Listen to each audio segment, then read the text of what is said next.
පුතේ ඔයාලට අපි ගිය සතියේ තුන්වෙනි ප්‍රමේය මතක් කළාම අද දවසේ තියෙන්නේ හතරවන ප්‍රමේය.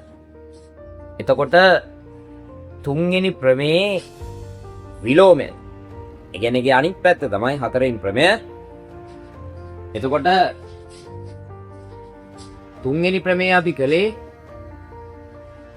එකිනෙකට සමාන්තර සරල රේඛා දෙකක් තීරයක් රේඛාවකින් ඡේදනය වීමෙන් සෑදෙන අනුරූප කෝණ සමානයි කිව්වා.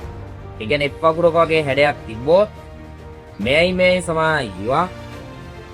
ඒ වගේම ඒකාන්තර කෝණ සමානයි කිව්වා. ඒ කියන්නේ සමාන්තර රේඛා දෙක වේදයක් වගේ තිබ්බොත් මේ කෝණය සහ මේ කෝණය සමානයි. තුන්වෙනි එක ඇත්තට මේක C නෙමෙයි මම නිකන් C කියන්නම්. C අකුරක වගේ හැඩයක් තිබ්බොත් සමාන්තර රේඛා දෙක මේ දෙක වෙලා මිට්ඨ කෝණ යුගලයකයි කිය අංශක 180. ඒ කියන්නේ මේ දෙක එකතුව 180යි. ඕක තමයි තුන්වෙනි ප්‍රමේය. එතකොට හතරවෙනි ප්‍රමේය මෙයාගේ අනිත් පැත්ත. ඒ කියන්නේ රේඛා දෙකක් සමාන්තරයි නම් තමයි අනුරූප කෝණ සමාන වෙන්නේ. ඒ වගේම ඒකාන්තර කෝණ සමාන වෙන්නේ. ඒ වගේම මිට්ඨ කෝණ කියලා එකයි 180ක් වෙන්නේ. එනගේ අනිත් පැත්ත තමයි අපි හිතමු නිකම්ම සරල රේඛා දෙකක් තියෙන. මේ විදිහට තීරයක් රේඛාවකින් ඡේදනය වෙලා. හරි. එතකොට මේ කෝණය අංශක 60යි මේක 60යි වගේ තියෙනවා නම් ඒ කියන්නේ F වගුරක වගේ හැඩයක් තියෙනවා. අනුරූප කෝණ දෙක සමාන වෙලා. එහෙනම් රේඛා සමාන්තරයි නම් අනුරූප කෝණ සමානයි. අනුරූප කෝණ සමානයි නම් රේඛා දෙක සමාන්තරයි. එහෙනම් මේ සමාන්තර වෙන්න ඕන.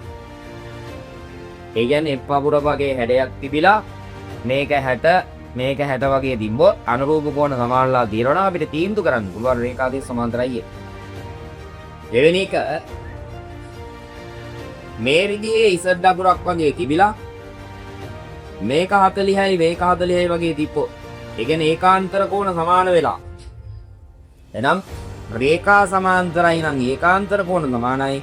ඒකාන්තර කෝණ සමානයි නම් මේ රේඛා දෙක සමාන්තරයි කියලා තීරණය කරන්න පුළුවන්. ඒ වගේ තුන්වෙනි වර්ගය මේ විදිහේ මේ කෝණය 100යි මේක 80යි තියෙන. ඒ කියන්නේ මිත්‍ර කෝණ දෙක එකතු 180යි. රේඛා සමාන්තරයි නම් මිත්‍ර කෝණ යුගල එකයි 180යි. එනේ අනිත් පැත්ත මිත්‍ර කෝණ යුගල එකයි 180යි නම් එම රේඛා දෙක සමාන්තරයි.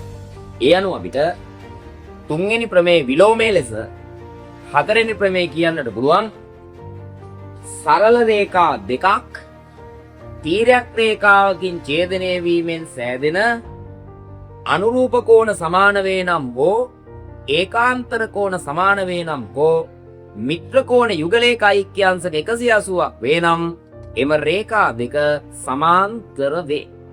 පැහැදිලි? right. එමනම් අපි ඊළඟ ප්‍රමේයෙන් හමු වෙමු.